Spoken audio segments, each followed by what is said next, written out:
Yeah, right. Good morning.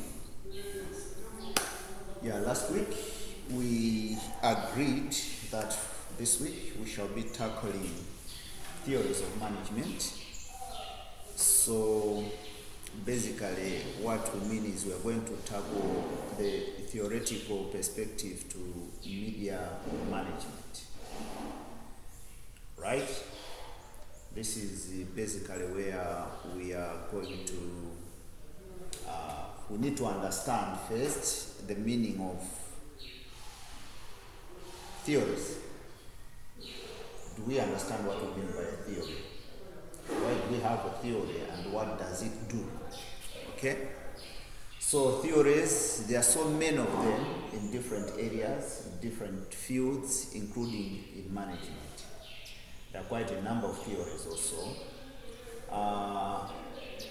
I am assuming that you have already done media theories. Media too as a sector has got its own theories that guide that particular sector. Management too, so do other sectors. So for now, since this is media management, we are more interested into the management part of it. We are trying to train you to become managers of a media institution. So there is more to management theories than just media. Okay? So the assumption is you have done media theories, now we have to look into management theories. So when we are tackling a theory, as I said, we need to understand its meaning. And of course, much as we are talking about management theory, we shall be tackling it in relevance to the media organization, which we anticipate you are going to lead. So, yes, management, but it shall lean towards the media, right? That's what we are going to do. So, first things first, when you talk of a theory, okay? What is it that we mean? Right?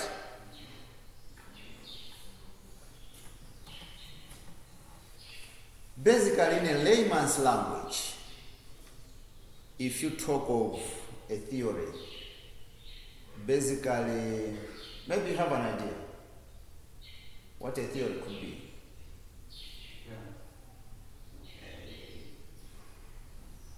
I think it's like a system or a systematic way that how organize principles or ideas that talks of something. Yeah, can you speak up? Systematic way of guiding A systematic way of guiding, Yes. guiding what? ideas with rules based on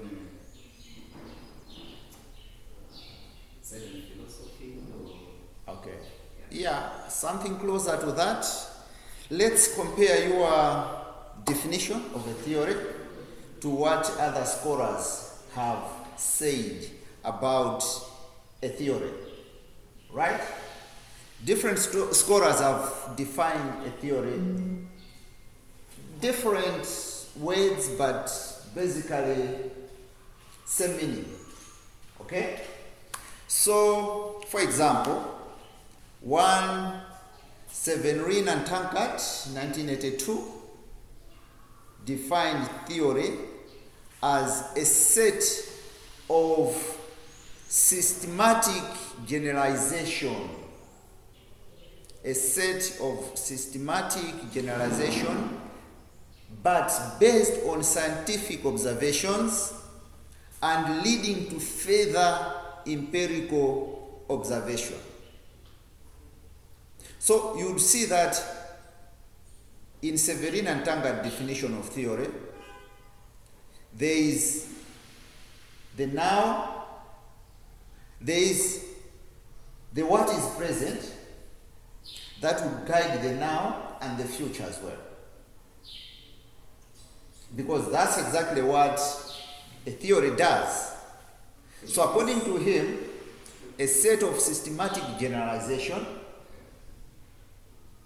okay? It's a generalization, how you look at things, okay? In general, but in a systematic way. You don't just guess, it's based on scientific observation. But those generalizations also lead to further empirical observation. It does undergo scientific scrutiny as well.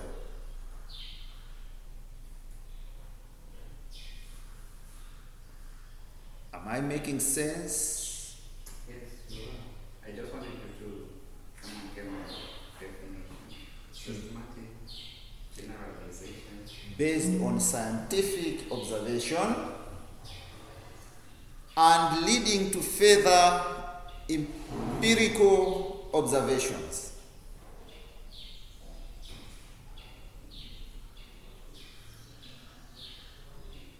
That's according to Severin and Tankard. However, Macquarie is a popular author also. You should have read some of his books. 1991, this guy sees a theory as consisting of a set of ideas. You remember Tankard said a set of systematic generalizations, while Macquarie says he sees a theory as consisting a set of ideas of varying status and origin, which seek to explain or interpret some phenomenon. Right? So in other words, this is a generalization. Okay? But scientifically proven. That should be able to interpret a situation, for example. For example, what is happening in Malawi, say politically, economically, there are already quite a number of theories. If you are to use them, you should be able to predict what should happen to Malawi's economy in the next 6 months, for example. Because you are using a set of ideas of varying status, or you are using a systematic generalization, which of course is based on scientific observation, and therefore you should be able to interpret any kind of phenomenon.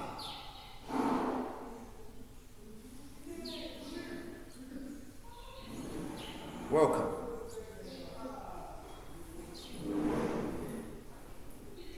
For example, you came here earlier.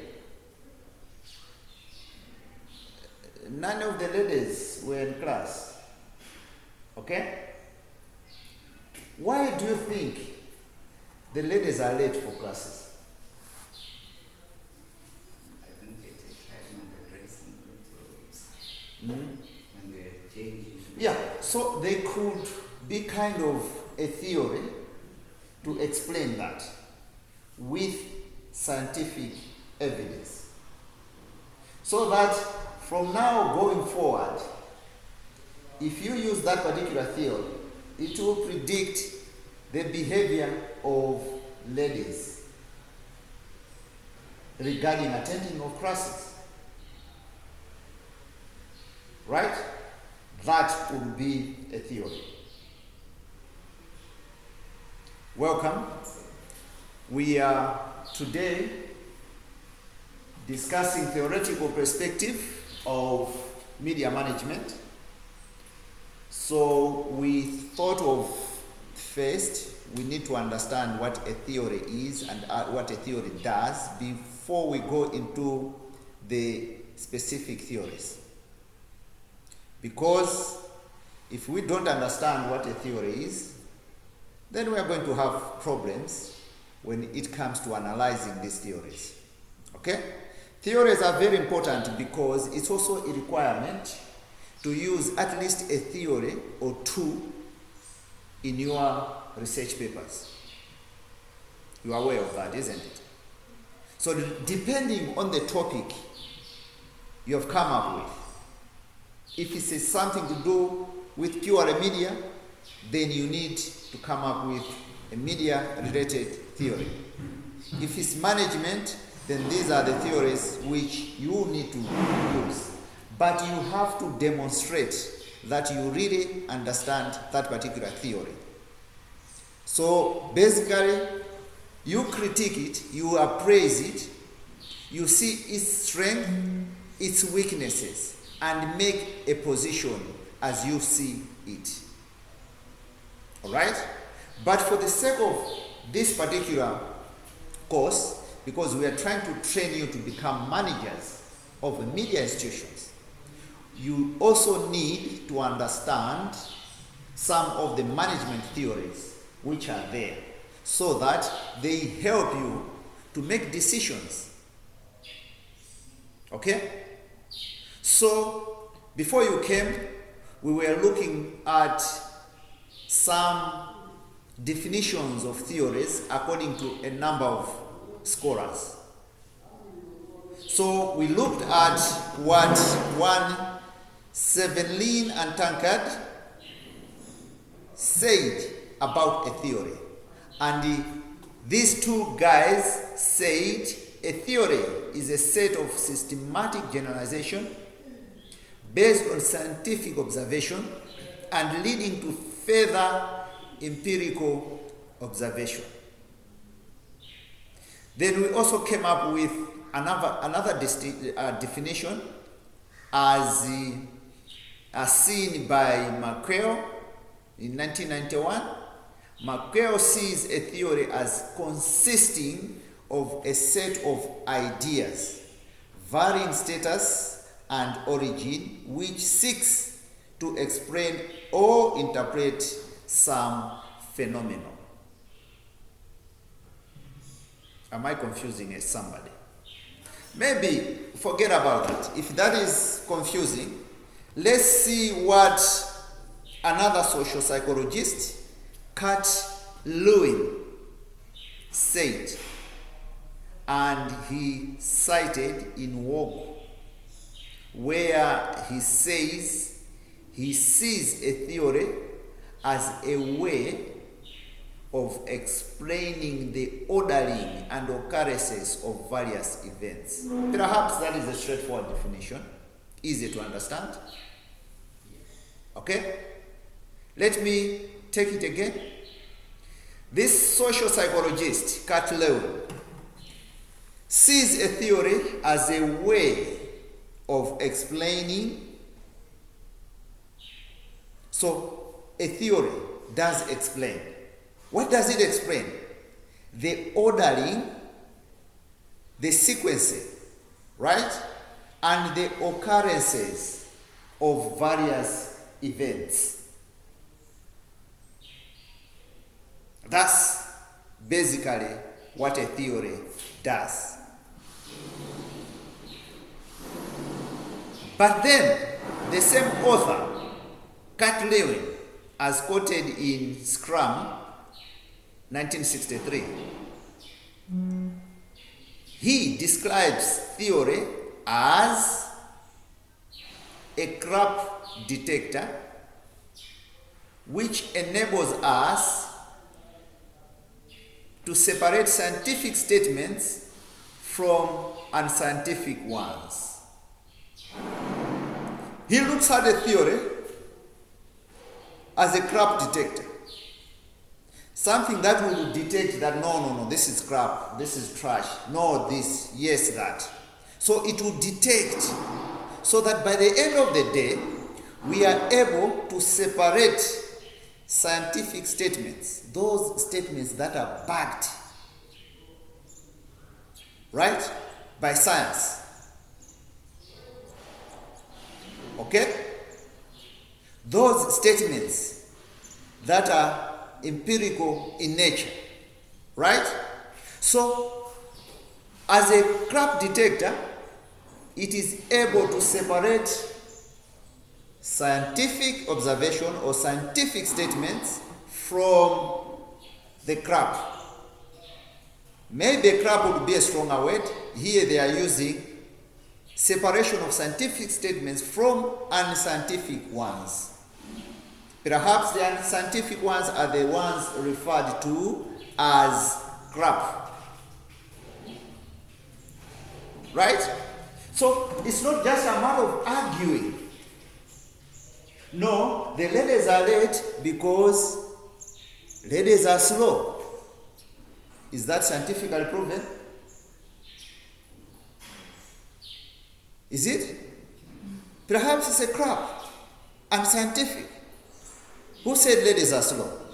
Are slow at what, if they indeed they are slow? Because even men are slow in what they are not meant to do. Right? So, you are talking of a detector that would enable you and me to separate scientific statements from the statements that do not have scientific backing. Kungolamphula basa asigala ndawulesi. Does that have scientific backing? No. All right?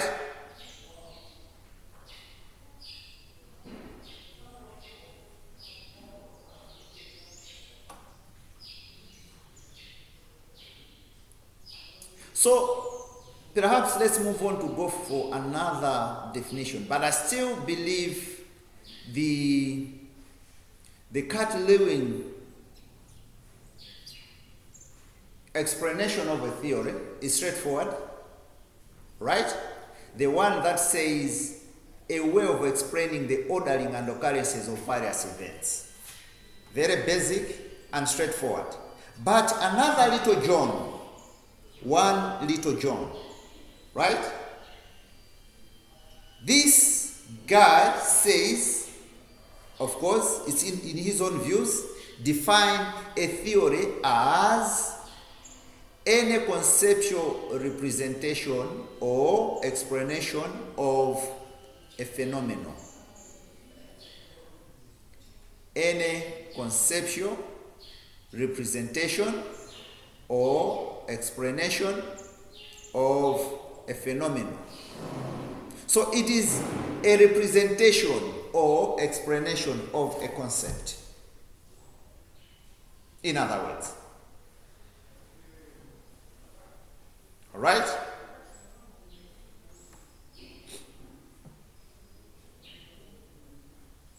So basically, a theory is there, or rather, it is used to better understanding of an idea. There could be an idea. How to explain that, understand it, becomes easier if a theory, a relevant theory, is used. So a theory could be used to understand an idea, an issue, or any concept.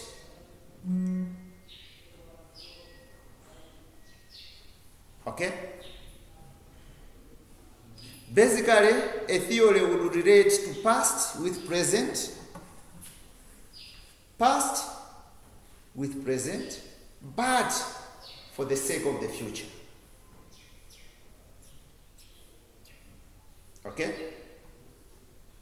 So you want to forecast something. You want to forecast, say, revenue for your institution, for your media institution, right? There are theories which you can use, which would be applicable, because these theories have been used before. So you can use them now to determine when the future. Yes?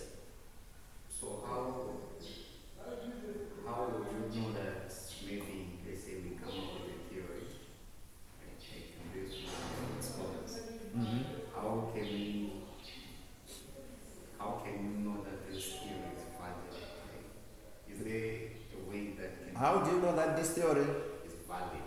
Like, it's, Yes, that's a very interesting question. How would you know that this theory is valid? Okay, there is no perfect theory. All theories are subject to further improvements. Every theory has its strength, every theory has its own weaknesses. If you read through all the theories, that's what you are going to understand. Even if you are using your theory, whatever theory you're using for your research work, okay? You, as you are dissecting it, you should then be able to point or identify the weaknesses of that particular theory in relation to the topic you are researching on. So in other words, there is no such a thing as a perfect theory, because all the theories have got their strengths and weaknesses. They just differ in the magnitude of the weaknesses and the strengths. Right?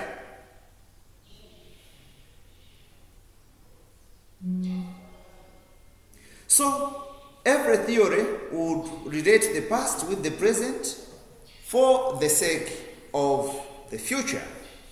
Those that relate to management and are applicable in management situation, as I said, are referred to as management theories. And those that are related to media and are applicable in the media situation are referred to media theories, and so on and so forth. They are engineering theories. Okay? There are theories in almost each and every field, because they need something to explain different ideas, different concepts. So when you have an idea now, somebody should be able to say, no. According to what you are saying, there is a theory that says A, B, C, D, E. Now what that means is, the situation you are in now, according to this particular theory, expect A, B, C, D, E.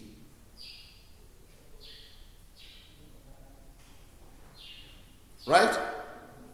Maria, are you confused?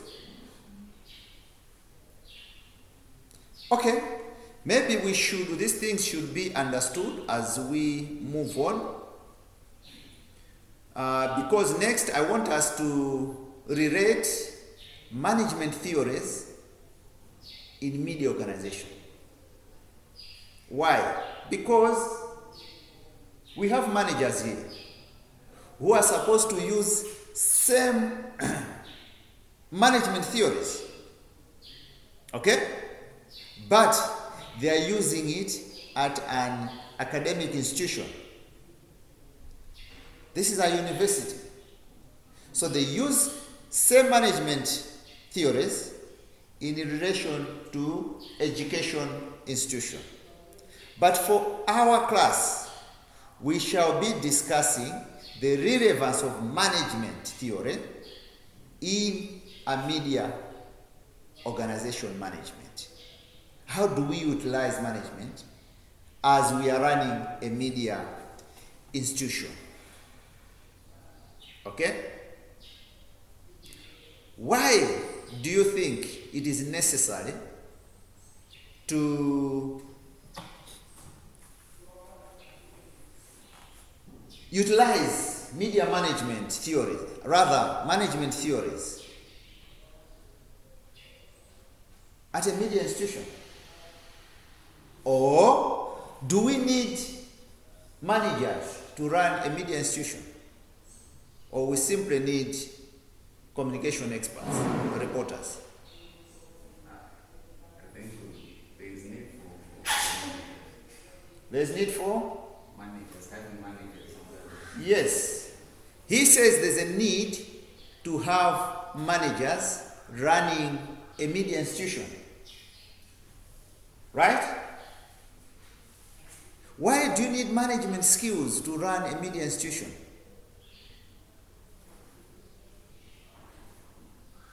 Because if the media institution is run by communicators only, it means that it's relying on one arm, and managers are able to control how certain things are. Yes, resources, both human and financial, material, right? So every organization, every media organizations, right? They're in business. Okay? So as a business, they have to invest hugely, right? In terms of human resource, in terms of material resource, okay? Therefore, you need somebody to manage these resources, okay? How do you do that? Managers will then ensure that they adhere to some of the time-tested kind of theoretical principles. Right? We are not saying that you need to be trained into pure management to run. That's why we have this course. Because we want you to understand the basic management principles that you would use to manage a media institution. That's all what we are saying. Right? Why do we need you to understand these theories?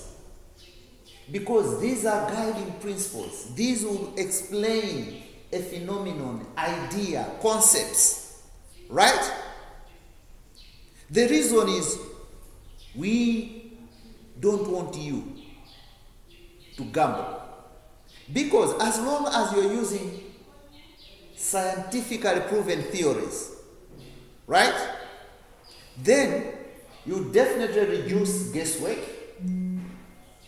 You will not simply wake up today and say, I'm going to do ABCDE, because a theory doesn't allow that.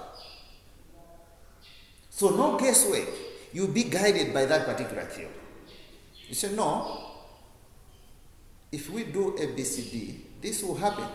So why can't we do this? So no guesswork, no trial and error. Because of that,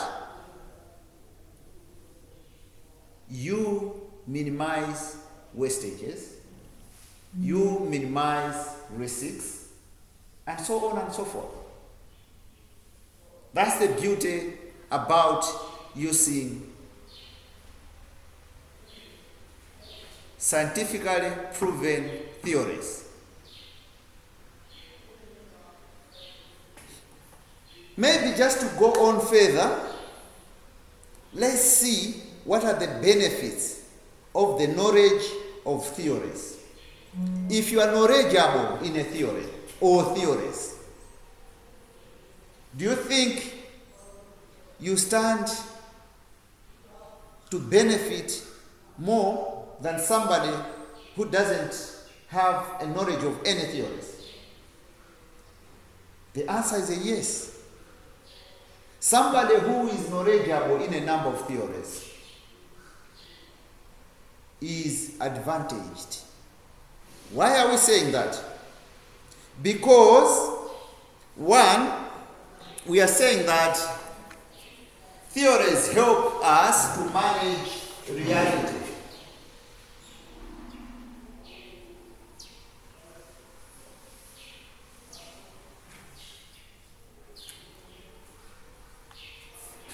A theory reflects reality. It has been proven. It has been tried and tested. Okay?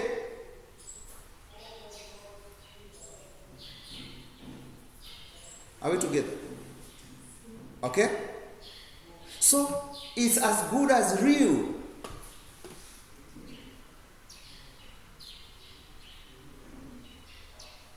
It's not a matter of trial and error. Okay? It's not a matter of just waking up and making a guess, a wild guess. No. You are talking of a framework that has been scientifically proven to guide or to reflect a particular phenomenon, a particular concept, idea. Because of that, it is easier to manage reality.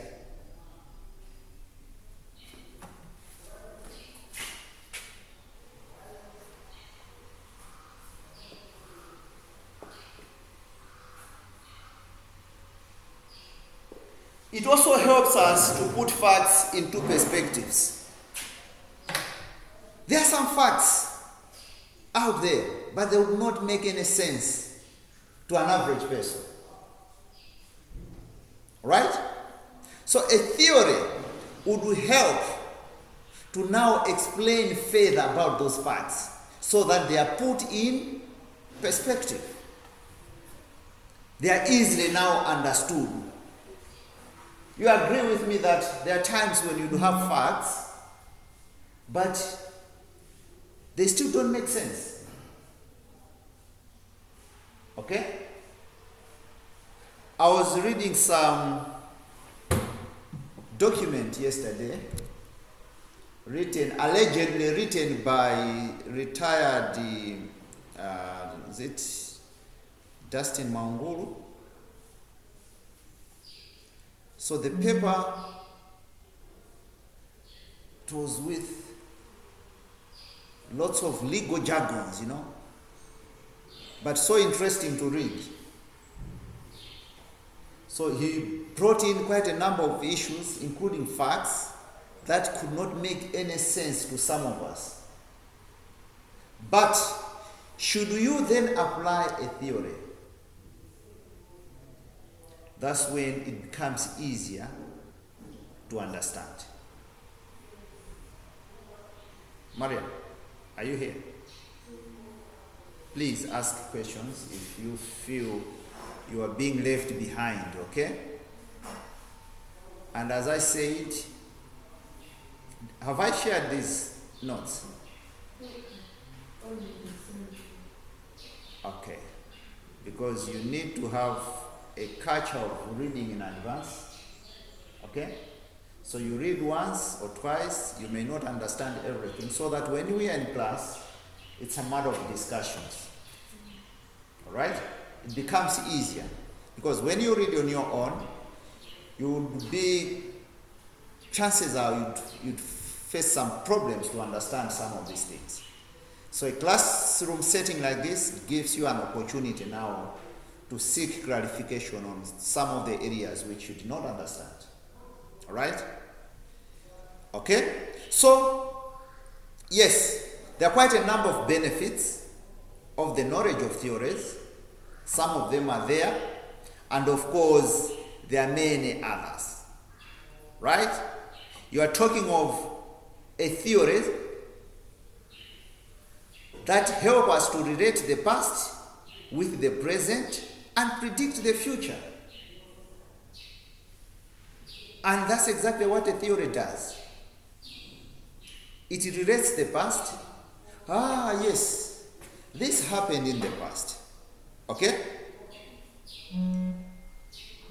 You have heard that history repeats itself, isn't it? It happened in the past. It is expected that it is going to happen again now, so that we can predict the future. Have you observed that somehow what is happening politically has happened before? Okay? And chances are they could also happen in future. Definitely, there should be a political theory within the political science area that will simply predict how the future shall be by looking at what had happened in the past, what is happening now. One should be able to say, in future, expect A, B, C, D, E. Okay? Could you just instantly replace the past with the present Yes. to predict the future? That's what a theory does.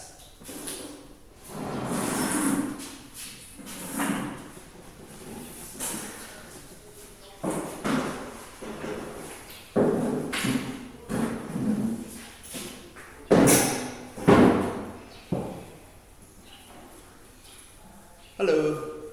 Hi. You guys are late. I will stay very far. Then you should start off earlier. How far? I get the date. Even if it was 6 miles. even if it was area 39 or area 40.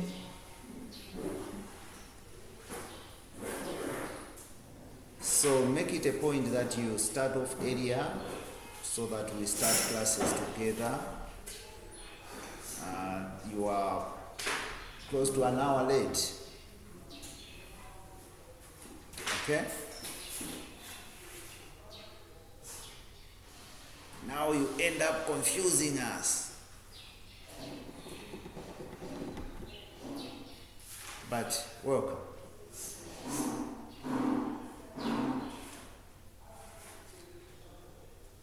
What's your name? Come again? Sophia Mponda. Sophia Mponda. Ah, okay. I know you. All right. Oh, you found us at the middle of our discussion. Basically, this is media management.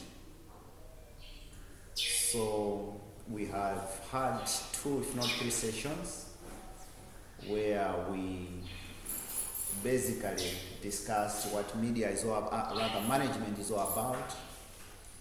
We went on to talk about the respective functions of management and all the nitty-gritties about management. But then we said we cannot talk of management because what we are trying to do is to train you to become managers of a media institution, for example. So much as you are communication experts, you also need to understand management concepts. So for today, we are looking at now the theoretical perspective of media management.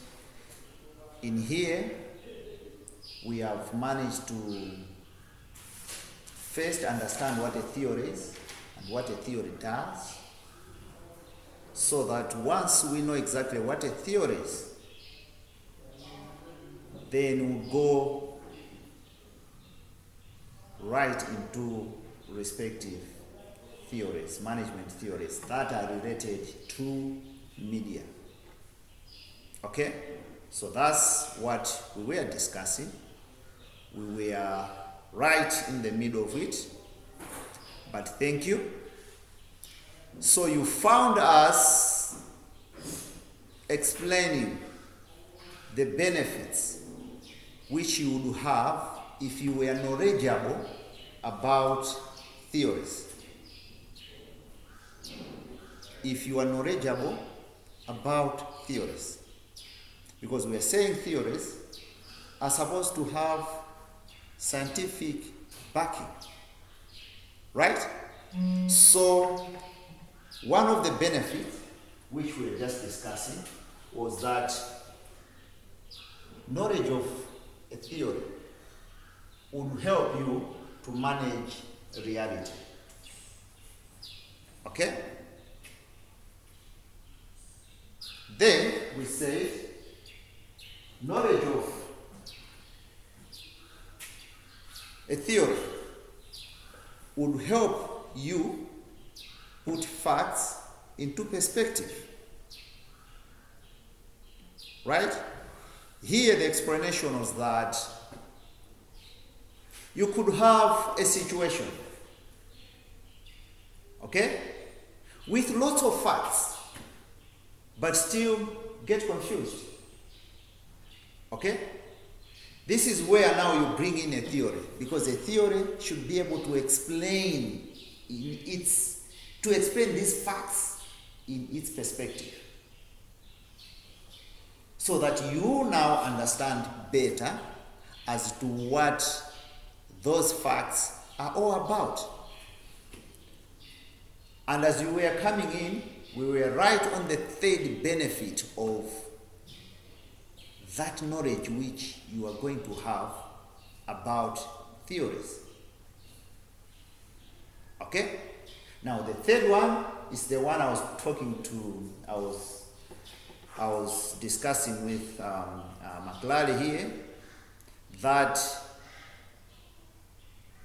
a theory, and this is big because it also explains exactly as what a theory does generally.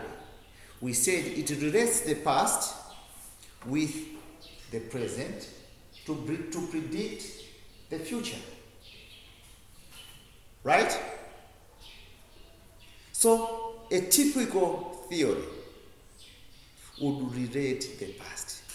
What happened in the past? I was just giving an example of maybe the IEP program, for example, how it was done in the past, and how it has happened now. We should be able, if we are to apply a certain theory, to predict what is going to happen next year, if a number of variables do not change.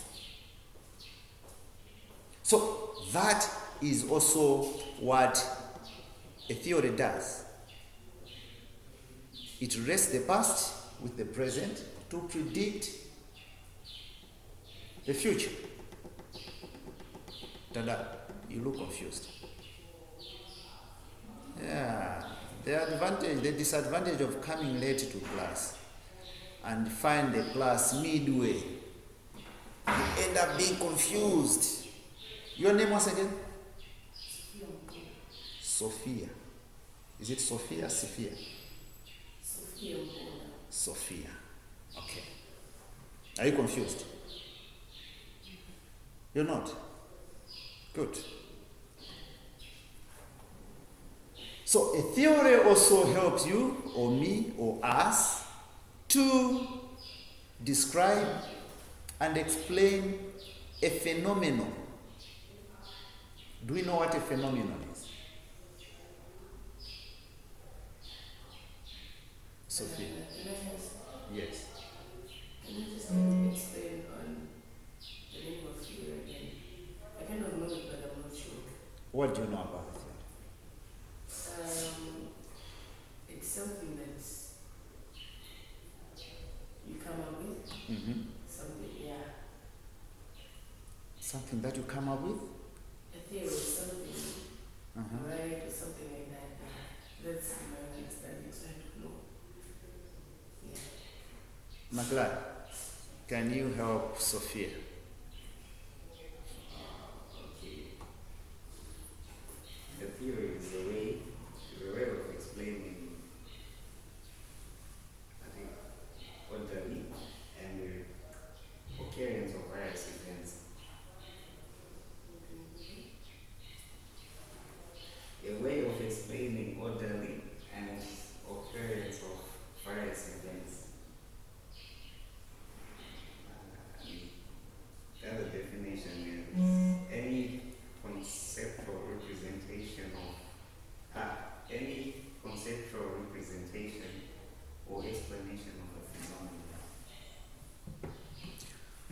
right?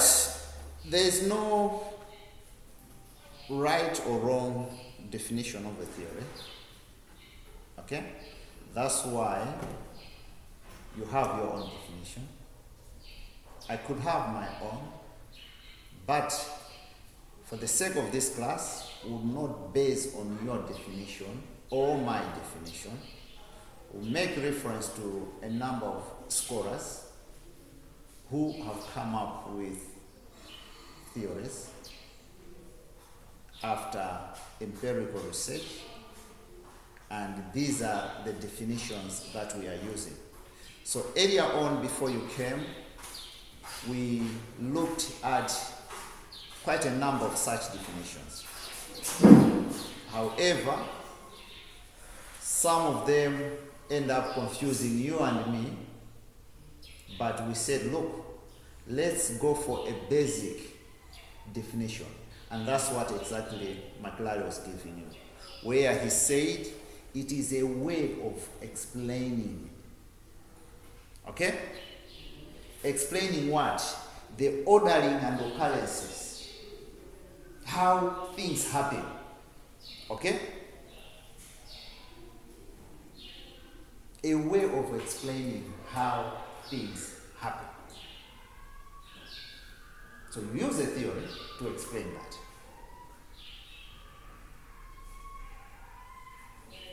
Okay? Just understand it from that a theory will be there to explain. Do you know any theory? From any field, be it a media theory, management, economics. Yes, please.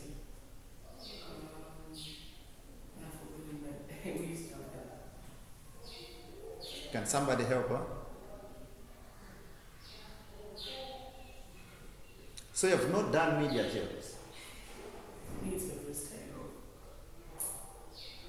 to do theories. Okay, just to run a little bit of her profile. She said she's just starting Chinese recently, right? This semester. So she just Okay. But she could have done it from somewhere. Because don't tell me you're coming from secondary school. No, I just changed my course. This is my first time in journalism. What were you doing before? Public health. But there are theories in public health also. We've never done. Okay, maybe for the sake of No, I it. just wanted to understand the meaning. That's the meaning of the theory. Yeah. Okay. There is another meaning according to another Little John. Okay? Maybe let's go for another meaning from the same author who described a theory as a crap detector which enables us to separate scientific statements from non-scientific statements. You know, a detector, something which you can use to say, oh, this is scientific, this is unscientific. So they are referring to the unscientific as crap. That's why they're calling a theory as a crap detector. So a theory, it is crafted in such a way that it can separate what is empirically done to those that are unscientific, which are being referred to as crap. That is another definition of the same scholar. Earlier on, he says a theory is a way of explaining. You could explain the ordering of occurrences of facts, how things happen, right? So the way you explain that is done by a theory. The same author says crap detector, where you are able to identify scientifically proven statements to those that are not scientifically proven. Confused? I wish you knew one basic theory, because then we'll dwell much on it, explain it, so that now we have an idea. Okay, ever heard of Maslow's hierarchy of needs? It's the most popular. Huh? You've heard about it. I thought 2 or 3 or 4 of you should know it, because that's the most popular theory, okay, which explains a human life. Okay? So the human needs are categorized, where you have at the very top here as the basic needs. Okay? Basic needs in life. Chakuya, ogona. Right? Here. Actually, it has to start from here. Okay? So you are rising. That's why we are able to coexist. If you go to the village, you find that people, they only have maybe, they can barely afford 3 meals. If you look at where they sleep, so pathetic. But they are happier than you and me, because they have the basic. From there, a human being is never it doesn't get satisfied. They want to go into another level, then another level, then up to the top. Anyway, I thought you knew about this. Okay, what about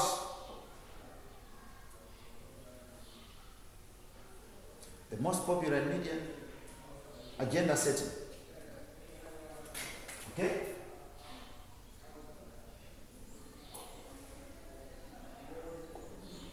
Agenda setting is one of the media theories. So this theory would explain lots of things as a theory. This basically explains how the media is able to set the way you and me shall view things. I've always given an example of a song. I will produce an album today. You listen it first time, there is no song which you like. You listen to it just like one song. But what does the media do? They identify a song and keep playing it repeatedly. You know the power of the media? By playing that song repeatedly, what happens? We start liking it. Not because the song is likable by you and me, but because it is the media that has decided to put that particular song so that you and me like it. Right? So in other words, a particular theory, okay, would explain the ordering and occurrences of various events. There are many definitions, but perhaps they will end up confusing you. The two which he explained are much more straightforward. But as we move forward, you should be able to grasp as to what we mean when you talk of a theory. Perhaps you can even understand better as we are now discussing the benefits of the knowledge of theories. And that's what we were discussing when we said if you have the knowledge of a theory, okay, you should be able to say, okay, I think I know. What makes you to think to know is the knowledge of a particular theory. So you relate what happened in the future, and what is happening currently, so that you are able to say, I think going forward, we should anticipate this. This is exactly what the so-called, and Hajama Afusa Mawais, like my experts, they are able to focus what should be expected in the future. How do they do it? They simply use some theories. How? Because they know that, this thing happened before. Now, if it is happening now at this magnitude, with the following variables, we should expect A, B, C, D, E in the next 2-3 years. This happened in economics. That's why the Ministry of Economics is able to project growth. The Ministry of Health can project as to when we are going to deal away with cholera. How? By looking at what happened with COVID. So what is happening now with cholera? So there should be some theories in the public health which should be used to predict what should happen with cholera. And they should be able to say, we feel calm. Okay, for example, for a long time, we have related cholera with rains. Am I right? Huh? We have always related cholera with rains. If somebody would say, okay, yes, cholera is there, but we should expect the rains to stop in August, for example. Maybe August is too far. Maybe April. Then maybe a month later, we should forget about cholera. That particular person is using a theory. We may not know the name of that particular theory. Okay?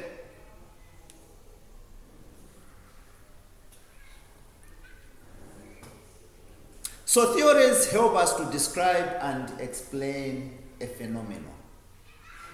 I was asking, do we know what a phenomenon is? I think I have an idea. Yes, you have an idea. I think a phenomenon thing. Phenomenal. It's like it's an area of or a field of endeavor that someone or other people have gone through and they have their own philosophy within that field. All right. Tadara, what do you understand by the term phenomenon? What is a phenomenon?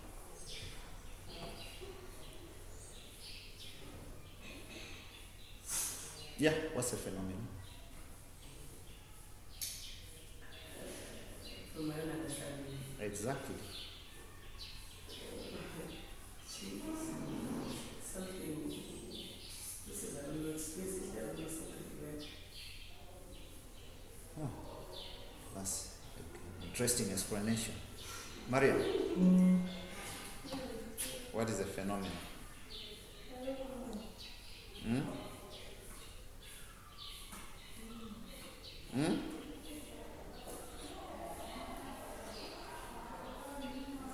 What is a phenomenon?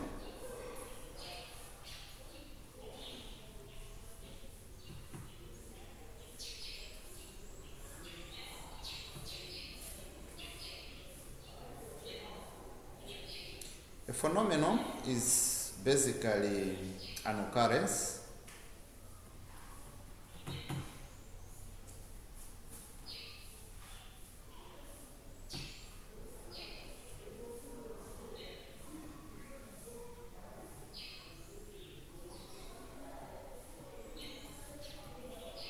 Just an occurrence.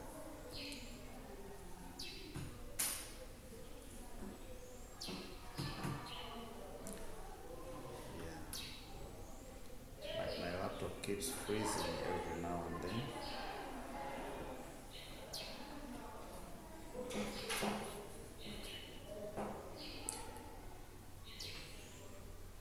Yeah, because we are saying a theory helps to explain a phenomenon. Anything that happens, an occurrence. Okay?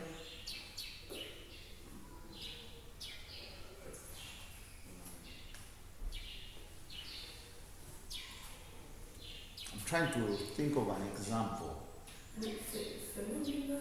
Phenomenon. Hmm? Phenomenon. The N is silent, but this is how it is spelled. It's a phenomenon, but there's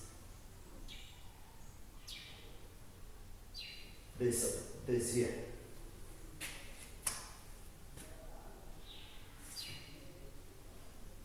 Do you have a different explanation?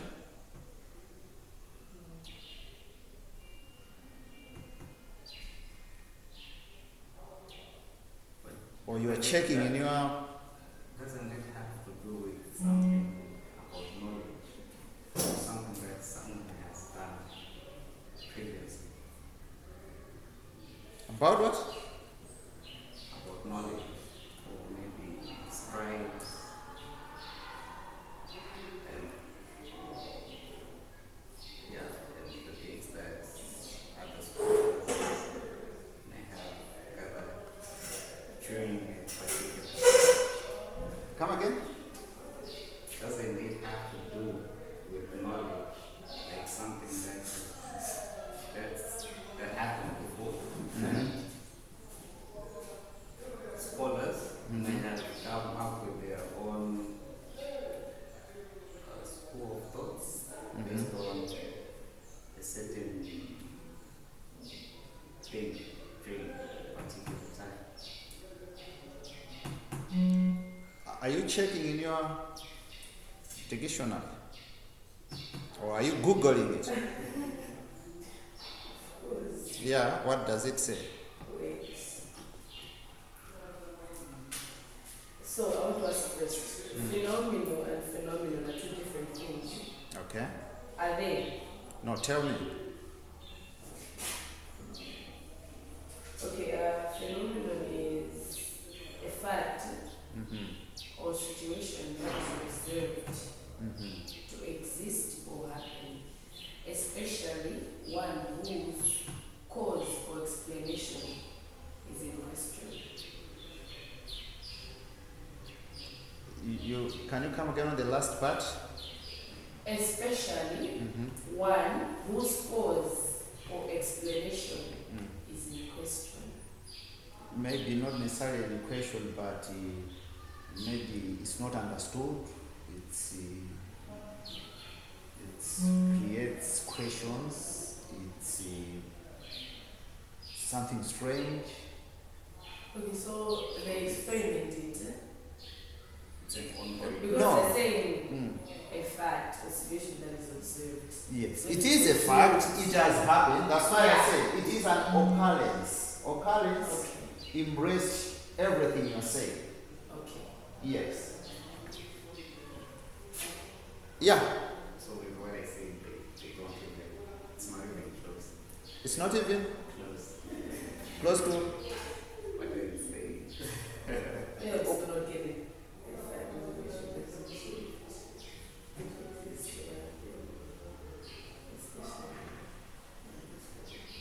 Something that happens, an occurrence. Yeah. So there should be an explanation because there are lots of questions to that. Okay. So there must be an explanation. So the theory is there to provide that explanation.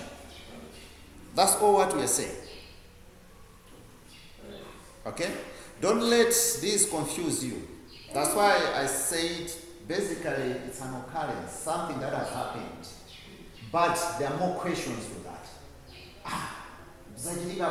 What happened? Yeah. So a theory should be able to explain that. Okay? But you can only do that if you are knowledgeable of a particular theory. That's what I'm saying. Okay? If you're not knowledgeable, you just speculate.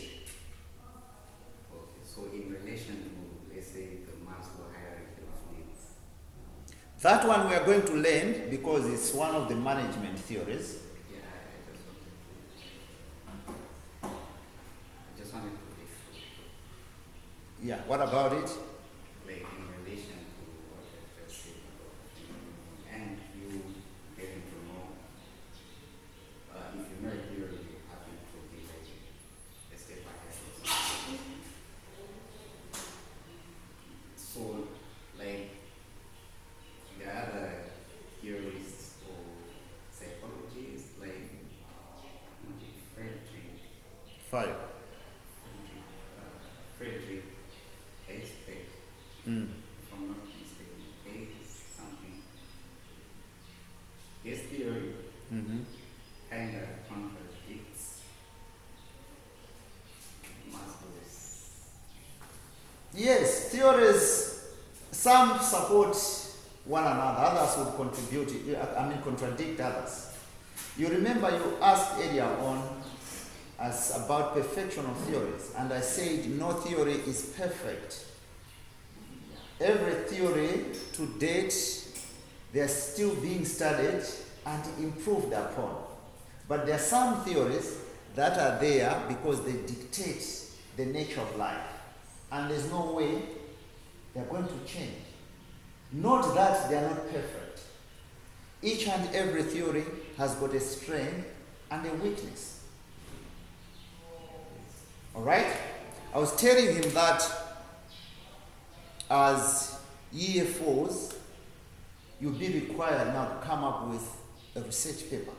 And it's a requirement that you apply a particular theory. Right?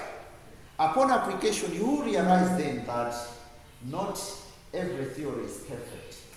And that's your job to ensure that you dissect that particular theory and highlight the strength and, of course, the weaknesses.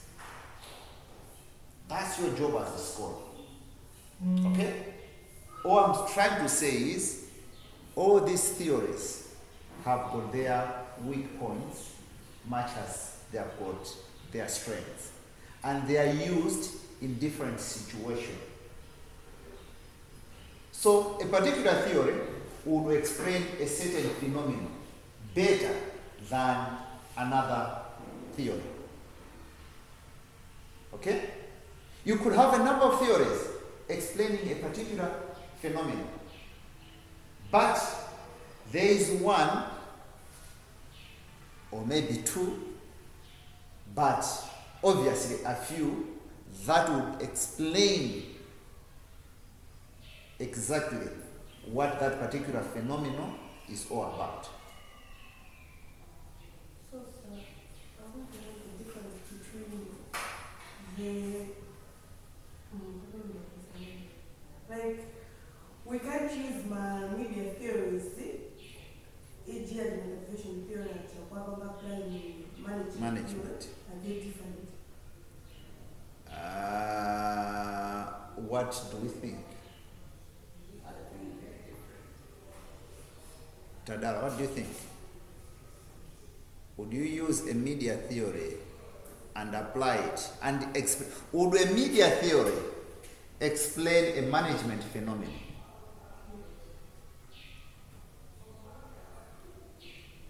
There are some theories that are general. What can happen rather, though, is that what we are learning in this class are management theories. But in relation to media management. You remember when I was introducing this subject, I said when it comes to issues of management, all right, we apply the concept of management in a day-to-day activity, in our lives. In everything we do, we apply the knowledge of management. You started thinking about this class last evening, didn't you? You being new, you were anticipating, what kind of a lecture am I going to meet? Isn't it? So you have to plan. Okay? That's part of management. Planning, you remember? So in our daily life, we do plan. You already have plans that after this class, if you have another class, you are going to attend that.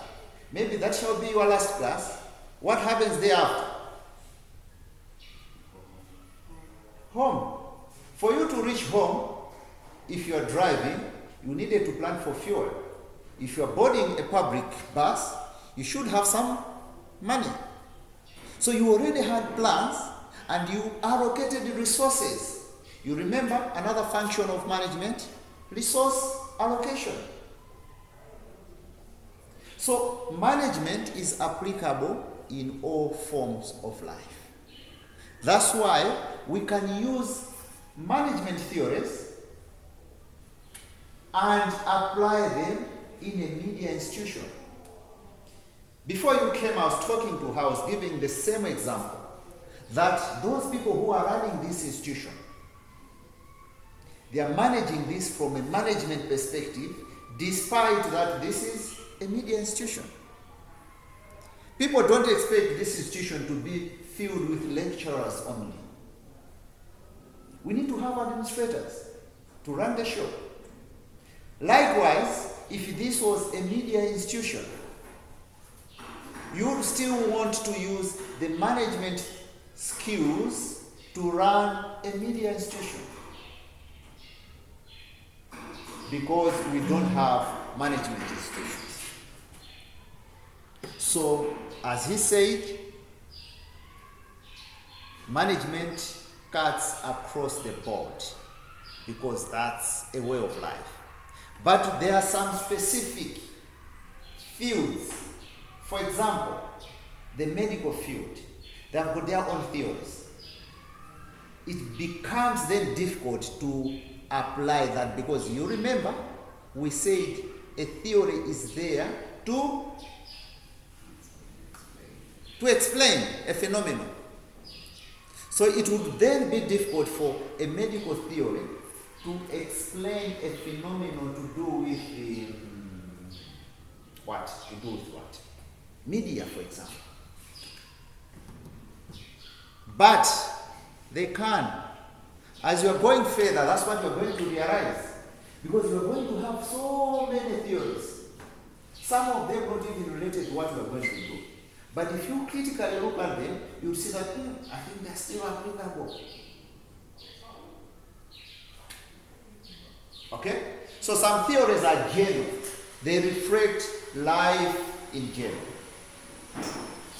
Others, they are specific.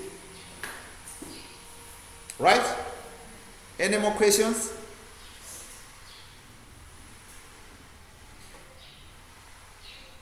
Theories help us gain intellectual knowledge.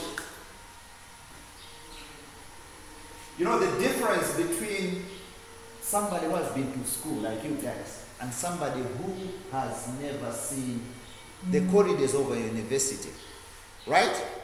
Is that knowledge. Okay?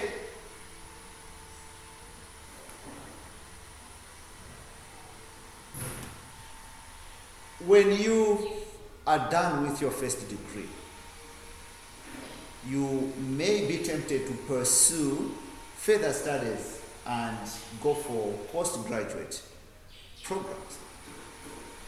Right? That's when you use most of these theories. And if you go further than postgraduate to doctorate, everything is theorized. It's all theories, theories, theories, and theories. Because that's an indication of knowledge. Right? And lastly, we are saying the application of management theories enhances productivity. The application of management theories enhances productivity. For example,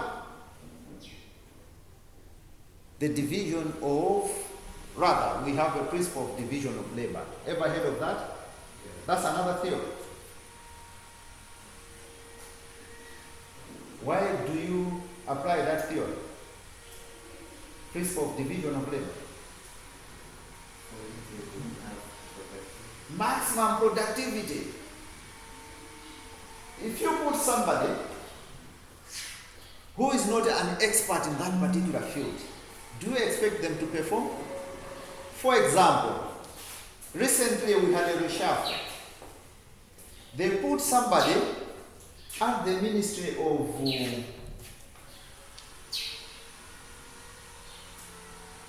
Ministry of Finance, for example. They put somebody whose expertise is maybe in public health, for example. Would things work? Okay? If somebody like me, all I know is communication, they put me as a Minister of Finance, am I going to perform? No. So they put in somebody who is knowledgeable, who has the competence, who has the expertise in finances for maximum productivity and efficiency. That's what the principle of division of labor says. Therefore, if you have a knowledge of that particular theory, you then enhance productivity. That's what we're saying.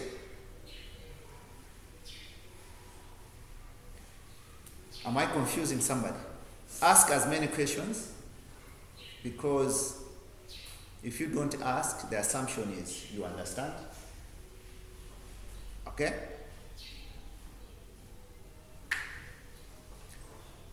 Okay, there are quite a number of when I was talking about the application of management theories that would then enhance productivity, I gave an example of the principle division of labor, and I gave examples, but there are many other theories that are there to enhance productivity. And as we go into details about theories, you are going to understand that some theories are purely management theories, while others are not, but still applicable within the management realm. Right? So, other than the principle of division of labor, they're saying there are also the principle of motivational and needs theory. You remember the pyramid I gave you? For example, there is the incentive theory. Just wild guess, what do you think this theory would? just to do with the things that are very important and how you can motivate someone. Yeah. You know what an incentive is? Do you? Tadada? No. An incentive is something that would motivate you, something that will make you to give your best. Right?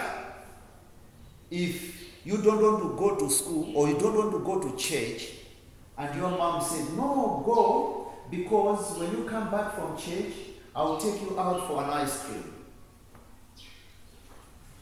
You are definitely going to go to church, isn't it?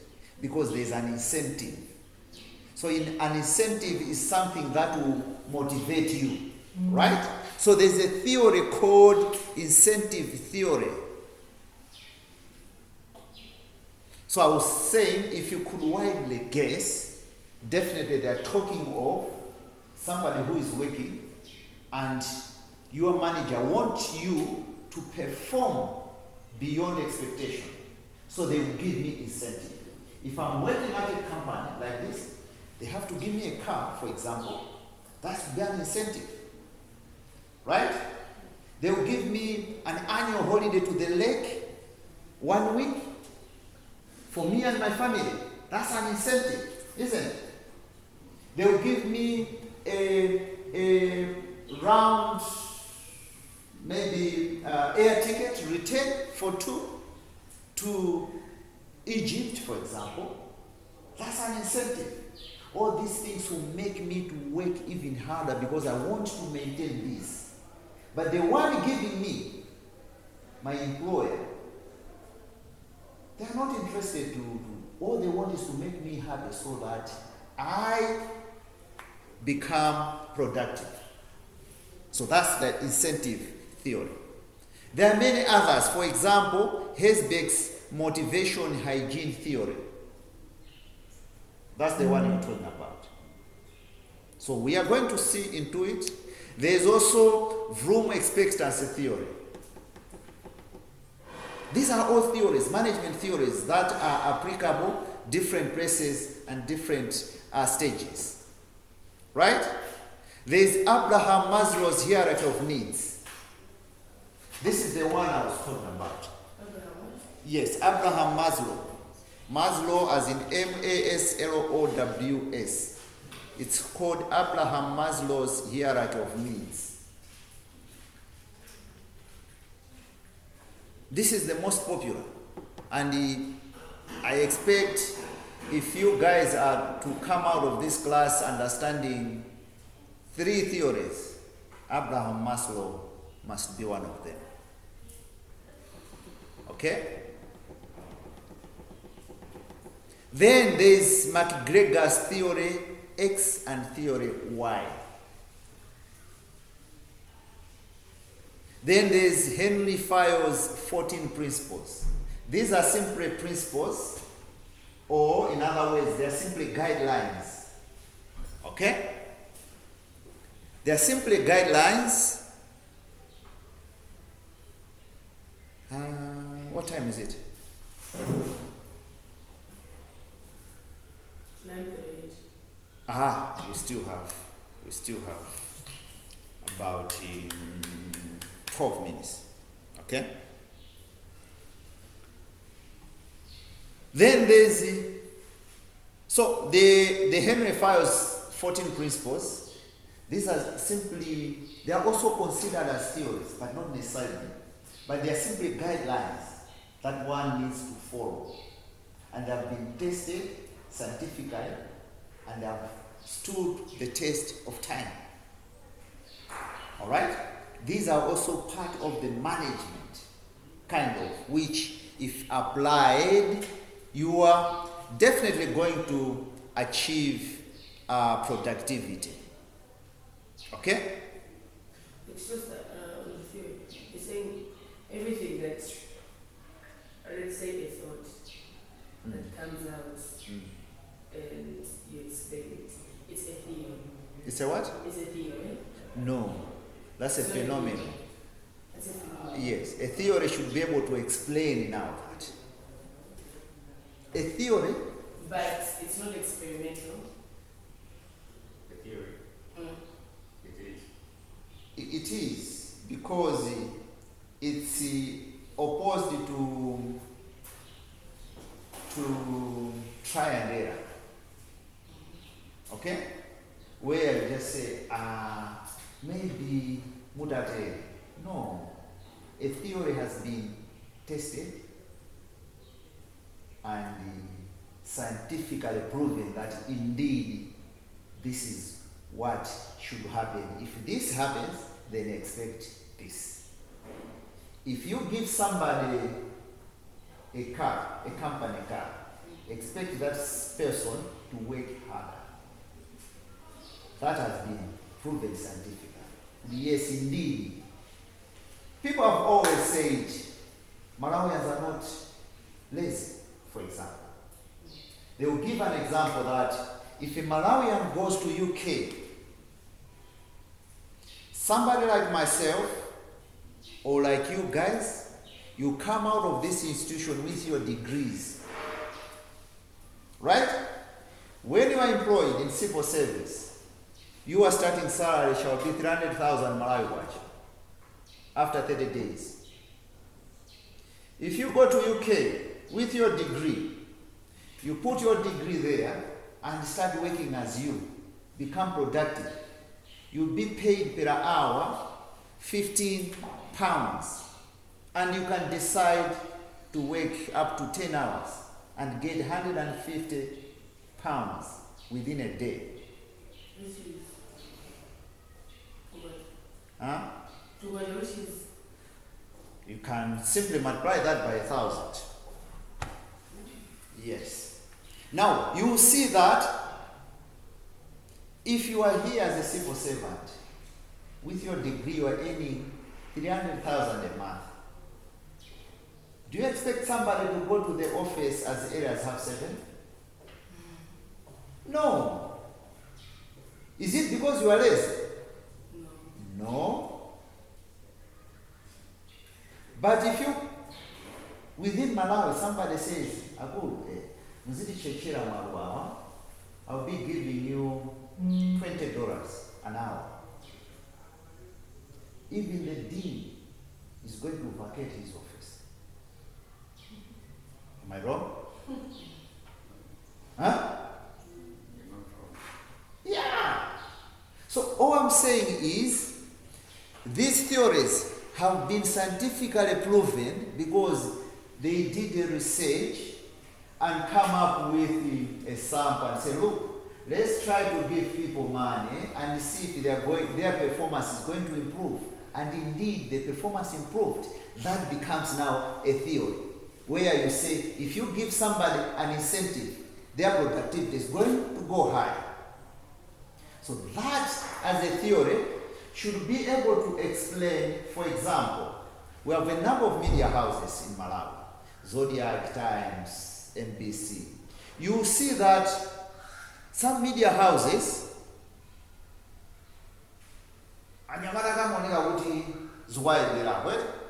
even performance. Why? They will use these theories by giving them incentives to work even harder. Did you see Zodiac when the British High Commissioner said something yesterday? Immediately they go to the embassy and interview him after releasing the press statement.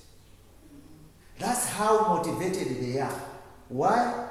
Because they are given incentives. So that has a scientific proof. So what a theory does is to explain why journalists at Zodiac,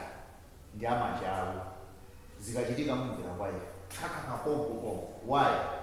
Perhaps management give incentives. So that would be, now the theory is explaining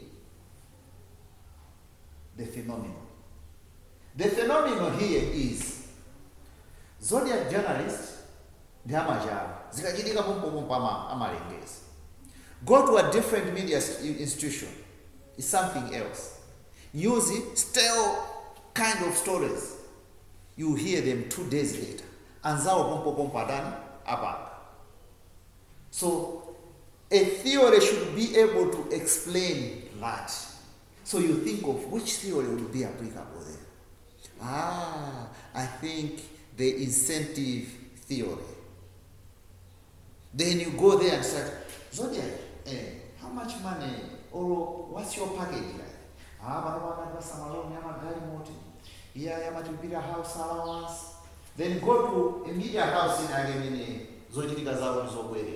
you find all those incentives are there.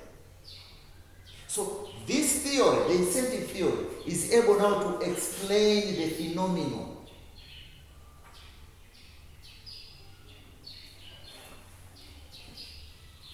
Am I talking to myself?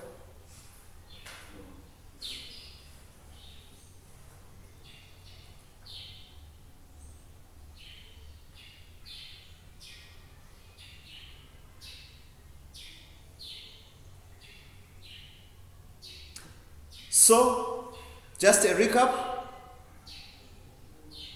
We are saying that a theory,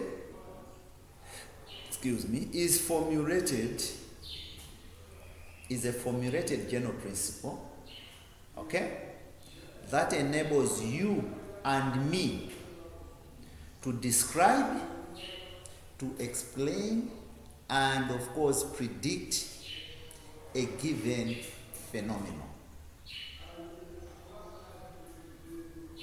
Ndabereka chitsanzo cha kumaperuchi. Phenomenon kuti why is zodiac so popular? Right?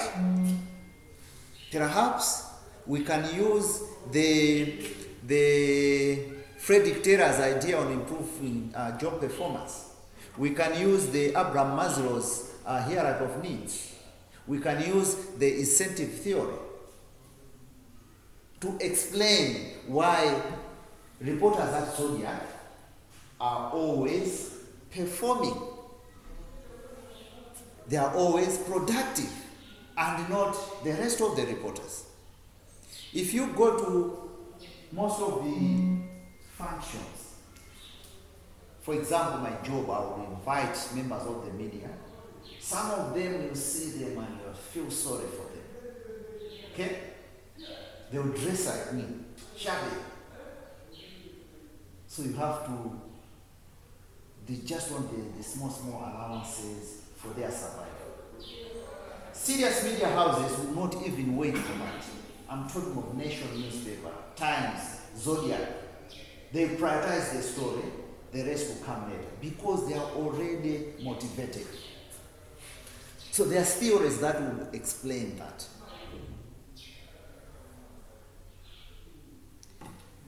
Questions?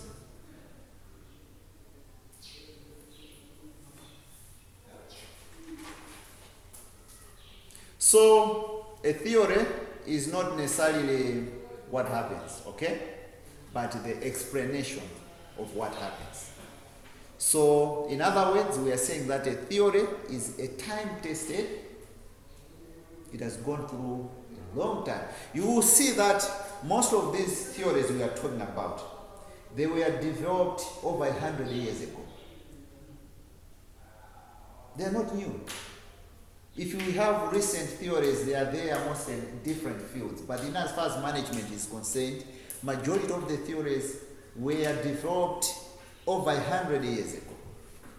So these are time-tested and trusted principles which relate not only to the past, but the present also, as well as the future. Right?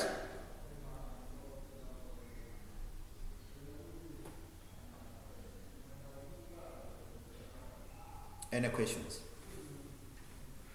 Would we then explain what a theory is?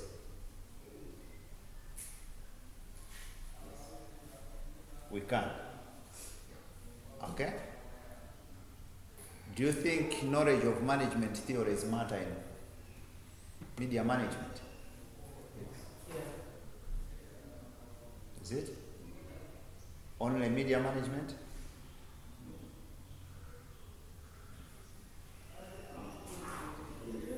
Mostly we say media because it will be a job.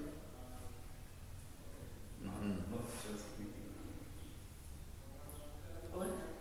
Not just meeting. I'm saying mostly. I didn't say not only.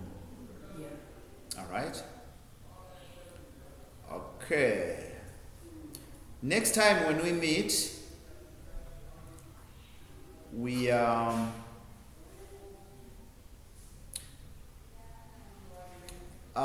theories are categorized depending on a number of reasons, right?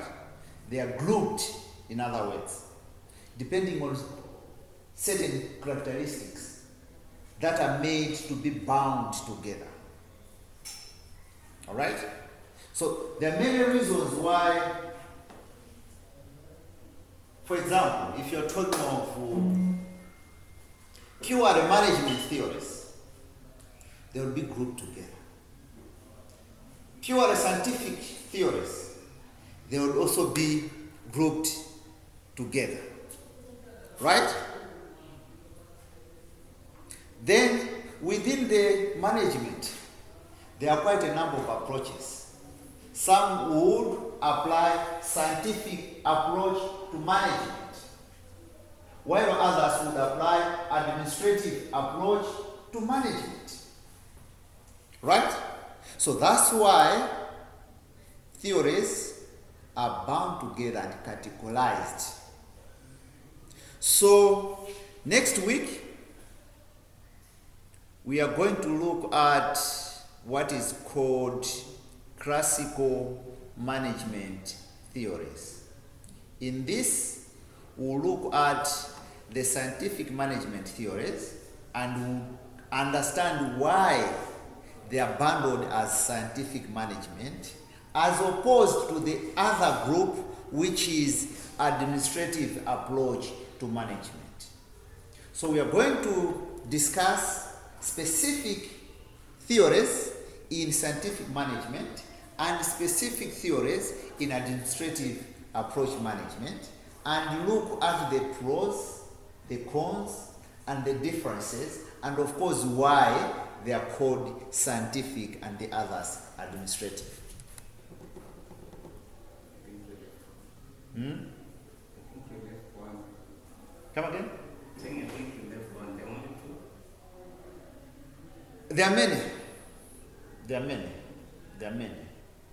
There are many, hundreds of them. Right? But we'll go for the most popular ones. Okay?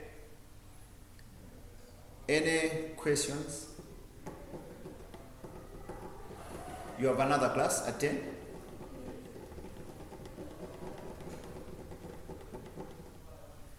Okay. So perhaps just give me the form, the signing form. I think I lost the other one. Any more questions, ladies, before we close? Is it difficult? Yeah, you're being trained to become managers. You are trained to become managers. And if you cannot understand these management concepts, management theories, then you make terrible managers. So find time to read management. We're going to find the theories, these theories you were listing here. We're going to find these theories that you were listing here. In almost all management books. Or just Google. Just Google. All right. Okay. Maybe that's a good one. Can you Google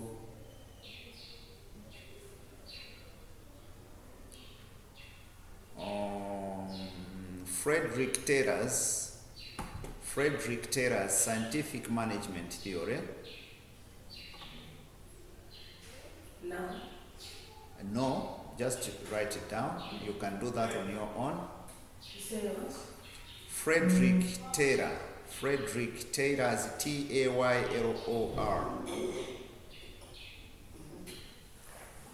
Scientific management theory.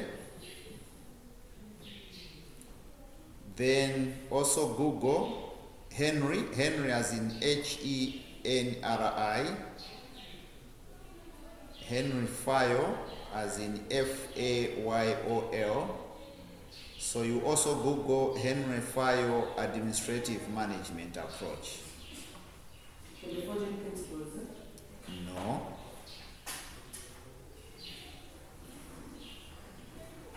say Henry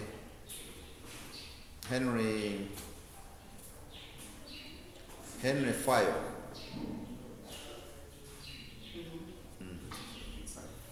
Yeah, just feel it.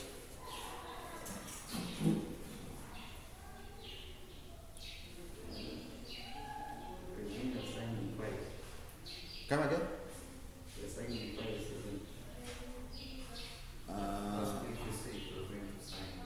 Yeah, this is our third meeting. So what you do, you reserve, you jump one because you missed one. So there's date one, here we meet, here we meet, here we did not meet.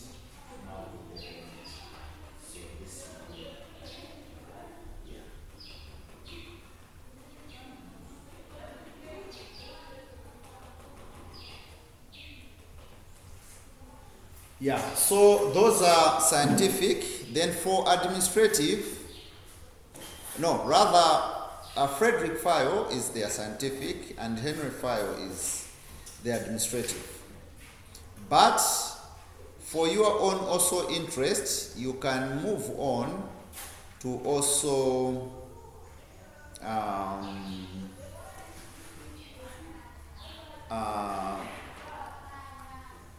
Henry File's 14 principles. You can also wish to understand them. And you can also go to Abraham Maslow's hierarchy of needs.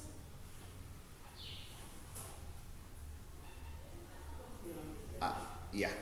For now, I think you can do. Then next, you can move on to the incentive theory, then Herzberg motivation hygiene theory. These are also interesting.